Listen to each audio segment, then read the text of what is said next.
தொகுதி மறுவரையறை செய்யப்படும் போது தமிழ்நாடு மற்றும் தென்னிந்திய மாநிலங்கள் பாதிக்கப்படாத வகையில் அழுத்தம் கொடுக்கப்படும் என கூறியுள்ள திருமாவளவன், முதலில் மக்கள் தொகை கணக்கெடுப்பானது சாதிவாரி அடிப்படையில் வெற்றிகரமாக நடைபெற வேண்டும் என கேட்டுக் கொண்டுள்ளார்.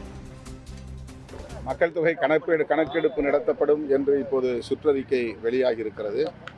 அது சாதிவாரி கணக்கெடுப்பு என்கிற அடிப்படையிலே இந்த மக்கள் தொகை கணக்கெடுப்பு நடைபெறும் என்கிற அறிவிப்பும் வெளியாகி இருக்கிறது. அது முடிந்த பின்னர் தான் தொகுதி மறுவரையறை செய்வதற்கு தொடர்பான கமிட்டியை இந்திய ஒன்றிய அரசு அமைக்கும். அப்போது தமிழ்நாடு உள்ளிட்ட தென்னிந்திய மாநிலங்கள் பாதிக்கக்கூடாது என்கிற கோரிக்கையை கட்டாயமாக தமிழ்நாட்டிலிருந்து முன்வைப்போம், அழுத்தம் கொடுப்போம். முதலில் மக்கள் தொகை கணக்கெடுப்பு சாதிவாரி அடிப்படையில் வெற்றிகரமாக நடந்தேறட்டும் என்று நாம் விரும்புகிறோம்.